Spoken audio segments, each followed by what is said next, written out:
Good evening, friends. This is your host to welcome you through the creaking door into the inner sanctum. Come in, please do come in. Our little place may not be a mansion, but it has its advantages. For one thing, it's thoroughly scare conditioned. The scream pipes are always in good working order, and we're very proud of our hot and cold running slaughter. And the rent's quite reasonable, too. We get a cut break. As the trunk murderer caught by the police and asked for the whereabouts of his latest victim murmured, it's in the bag.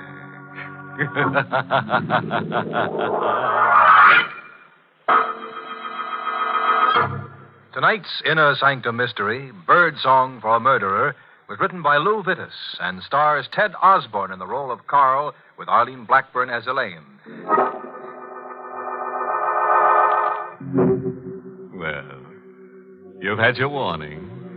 Whatever happens from now on, you asked for. Just be sure the family is provided for. And now to our happy little anecdote for tonight. Birdsong for a Murderer. My name is Carl Warner. An undistinguished sort of name, but I'm an undistinguished sort of man, so the name fits, I guess. I'm not a young man any longer, but I don't mind that. I wasn't very happy when I was young. Now, well, at least I'm not unhappy. And late at night, after Elaine has gone upstairs to bed, she's my wife. She's very pretty and younger than I am, and maybe I made a mistake in marrying her, but anyway, late at night, I go into the room where I keep the birds, and then, listening to them sing, I get as close to happiness as I can expect. I stay an hour, and then I cover their cages. And then they know it's time to sleep, and they sleep. Even on the stormiest of nights. And this was a stormy night. The birds were still, and I turned to go upstairs when someone knocked at the front door. It was late. We know very few people. We kept to ourselves mostly, Elaine and I, so I worried a little when I opened the door. Yes? Mind if I come in, Mr. Warner? It's kind of damp out. Oh, no, of course not. You seem to know me.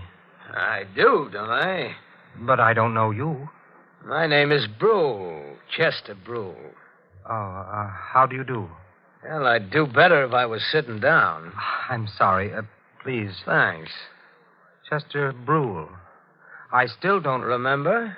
Doesn't matter. What did you want? Nice place you got here. Much nicer than Cragmount. Cragmount? Cragmount Asylum for the insane.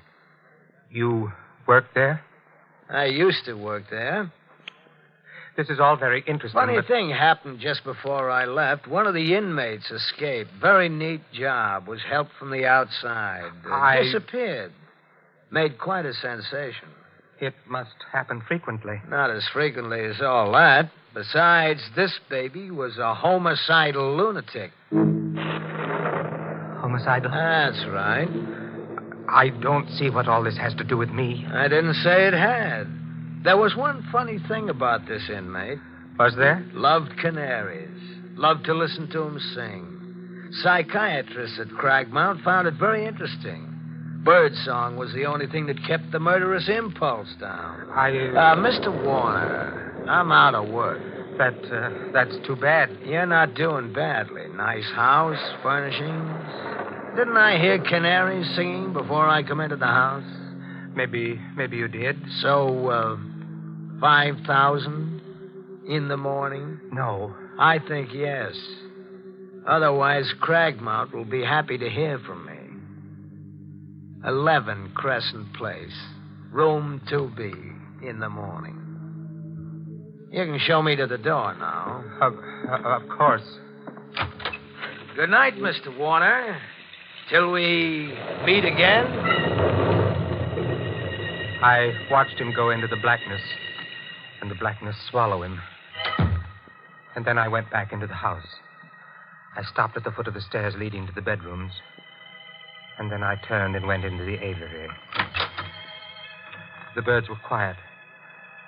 I thought for a moment of taking the covers off the cages and letting the birds sing. And then I thought that night it might be better if I didn't let the birds sing.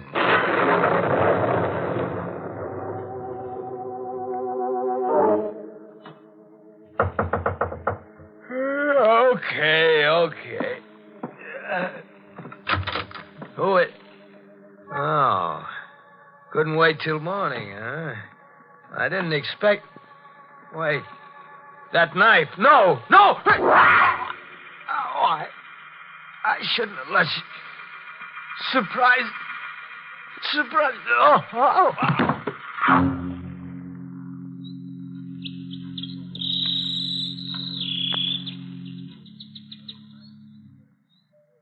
It had been a bad night.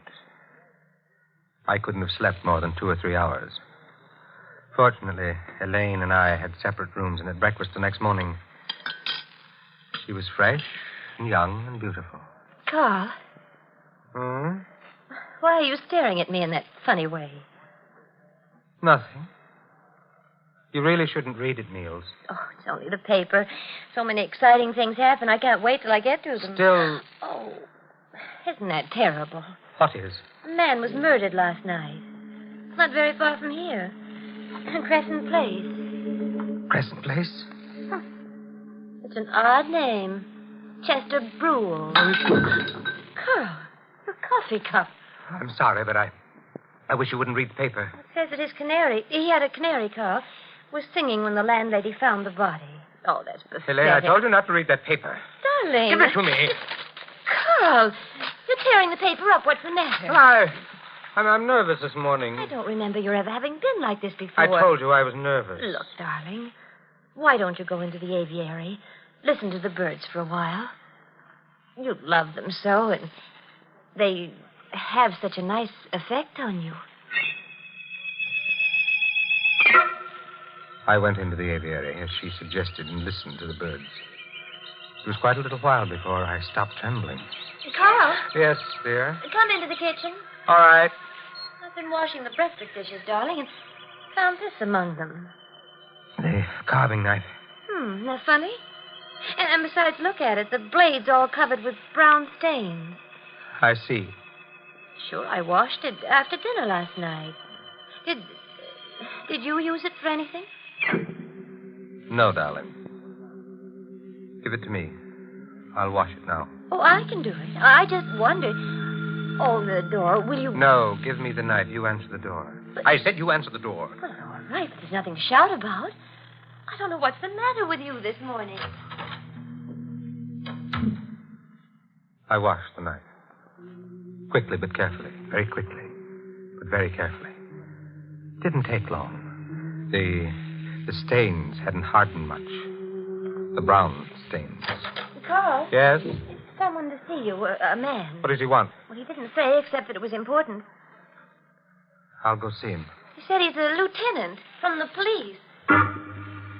There are 17 steps between the kitchen and our living room. I know, because I counted them while I was walking to see Lieutenant Gregg of the police. 17 steps to make my face polite, relaxed, smiling. But would I be able to hide the trembling of my hands? You're Lieutenant Gregg. My wife said you wanted to see me. That's right. Have I been parking in the wrong place again? I'm afraid this isn't so simple. Oh, you're beginning to frighten me. What is it about? Murder? Oh? Mr. Warner, did you know a man named Chester Brule? Chester Brule? Well, I can't say offhand. I've such a bad memory for names. I may or may not. Why? He's the man who was murdered last night. Well, if I'd murdered him, I'd certainly remember his name. Of course. You understand this is just routine. You see, we found your name and address in Brule's address book. I see. We thought you might be able to help us. The fact that my name was in his address book doesn't prove Prove it. anything? Of course not. Would the fact that Brule used to be an attendant in an insane asylum mean anything to you? Why should it mean anything to me? Well, I didn't say it should, Mr. Warner. I just Well, it thought- doesn't. Well, I guess that's that. Sorry to have bothered you, but we have to check every possible lead. I understand. I'll be going along now. Well, let me take you to the door. Funny thing, there was a bird cage in Brule's room with a canary in it, singing its head off. Oh? Well, lots of people are fond of canaries. Oh, sure. What was funny about it is that Brule's landladies swear Brule never had a bird. That is funny. The way it looks, the killer knifed Brule and then left the cage and the bird in it behind him. Doesn't make any sense unless you figure the guy who killed Brule was insane. Lieutenant Gregg of the police walked down the front path, across the sidewalk to a small black car and drove away. I shut the front door. The birds had been quiet, but the slam of the door maybe started them off. And I knew that somehow I would have to get the cage and the bird in it out of Brule's room.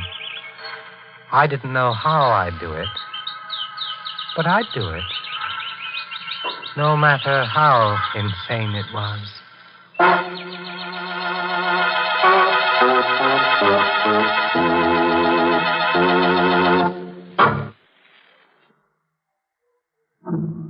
It was dark when I got to Crescent Place. Dark on a lonely street. There was no one in front of the house. Nothing to show that a man had died inside, horribly, the night before. Blood welling from his throat. The door was open. There was a dim light in the vestibule, leaving the stairs beyond in darkness. I went up them to the second floor. There was no one in the corridor. The door of 2B opened, and I went in. There was no light. The moon cast a pale glimmer over the room, and someone in a chair near the window. For a moment, I thought it was Brule, but there was no blood. And then I realized it was a policeman in uniform asleep. The cage was near the sleeping man. Would his sleep be sound enough? I reached out, lifted the cage, reached the door, and closed it. Oh, I was safe.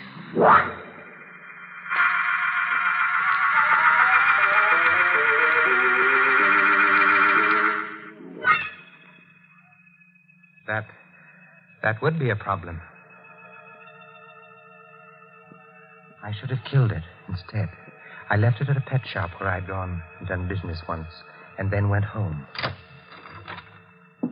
Carl? Yes? Oh, I'm so glad you're home, dear. That Lieutenant Gregg is here again. He's in the bird room, dear. The bird room? Yes. I was in there with him for a while, but then I couldn't stand all the noise. Excuse me, Carl, but you know I don't like their singing. Why did you take him to the bird room? Well, he asked me to. All right. I'll go in there now. Well, don't let him keep you very long, darling. You're not well. I'll try not to let him keep me. Lieutenant Gregg. Hello, Mr. Warner. Quite a collection of canaries you got here. Yes, I have. Like them, huh? I wouldn't be likely to keep them otherwise, would I? Yeah, suppose not. Were you home all last night? Of course. That is still about Chester Brule's murder? Uh-huh. Your wife and you sleep in the same room, huh? That's none of your... No. More convenient that way. Only trouble is she couldn't swear to your being around all night. Why should she have to? No reason at all, just the way a policeman's mind works. Funny thing happened a little while ago. Somebody walked into Brule's room and walked right out again. With that bird cage. Weren't the police guarding the room? Supposed to be, but we slipped up. Say, remember my mentioning I thought the man who'd killed Brule and left the bird cage behind him must be insane? You Did say something of the sort. Yep. And then there's the fact that Brule used to work with insane people. Begins to mesh, huh? I know very little about police work. Well, I hope I'm not boring you. Anyway, it occurs to me maybe I'd better take a trip up to Cragmount. I suppose going to asylums or any place else is a part of your job. Sure. Oh, and did I mention Cragmount was an asylum? Why, you must have. Yeah. That is yeah. I'll run up there, and I wouldn't be surprised if I get all the answers. What do you think? I think I'm going to... Carl, What is it, Elaine? Well, it's so late. I thought... I can take a hint, Mrs. Warner. Don't bother showing me the door. I... He seems like a very nice man. Carl, stop it. What? That stare. If I didn't know you so well, I'd say you were going mad. Go to bed, Elaine. All right, darling. Oh, Carl, look. Look at what? Through the window. The garden. Lieutenant Gregg didn't go away. He's down there. Get away from the window. Go to bed. Well, I'm going. He looks as if he's waiting down there for something. For what, Carl? I knew what he was waiting for. Elaine went to bed. To sleep. I went to my room. I didn't put the lights on. From my window, I could see him. It was very still in the house and outside. I went away from the window. Sat down. I knew I mustn't go to sleep. Things happen when you sleep. Terrible things. But I hadn't slept well the night before. Not well at all. And there'd been the strain of the day. It was night now, and dark, and still. Terribly still.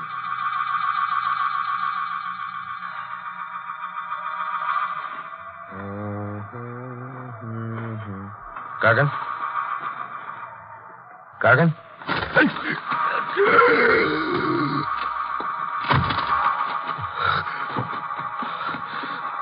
I was right. Only it wasn't Gargan. I'm cold.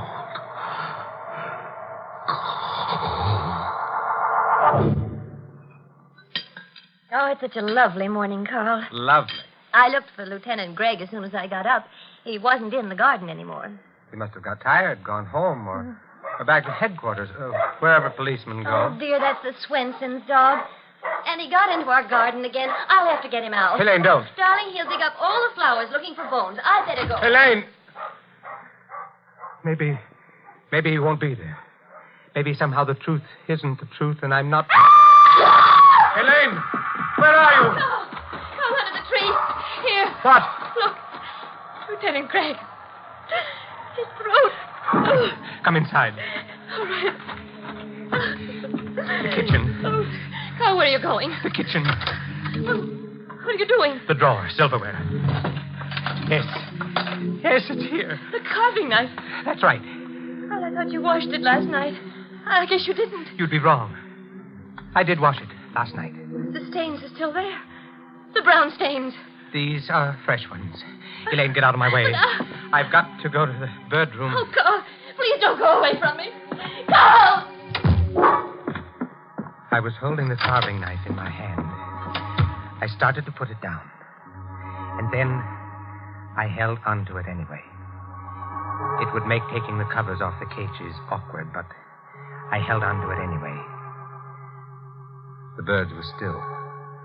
They'd remain still unless I took the covers off. Elaine. Carl, you must tell me. What's wrong?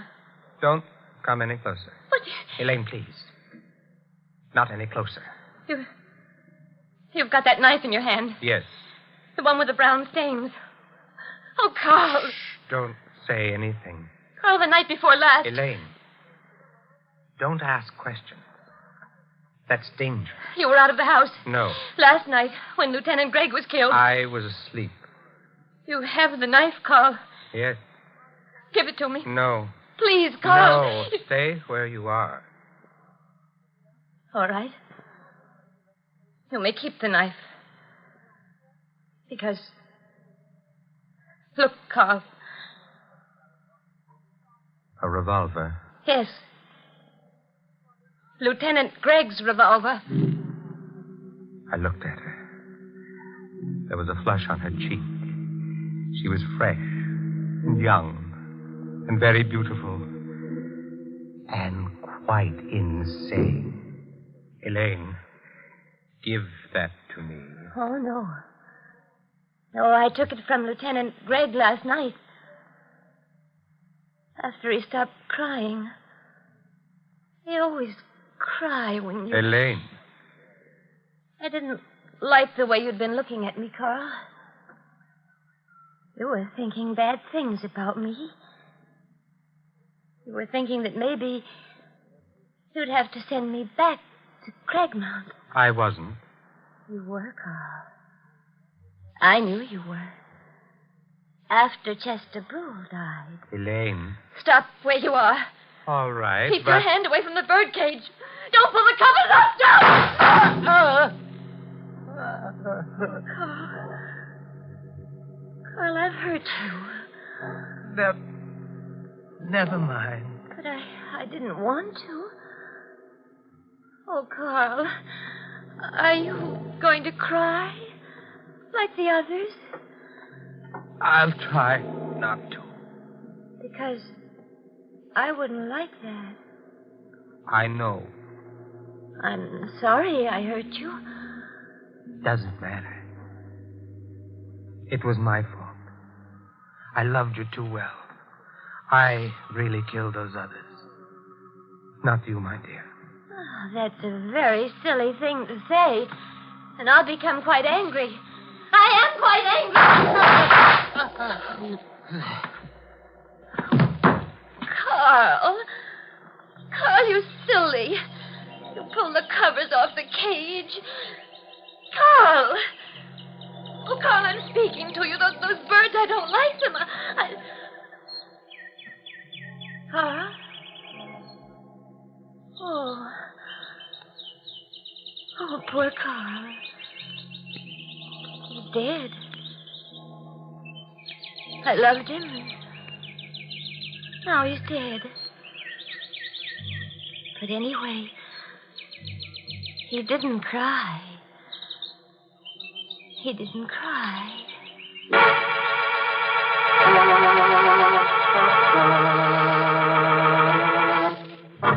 Well, there it is, the story of a couple of lovebirds who, instead of billing and cooing, went in for killing and shooting. Of course, it was all little Elaine's idea. All Carl did was cover up. Too bad he got shot for it. However, the police would have nabbed him for murder anyway. So you could say he paid a high cover charge.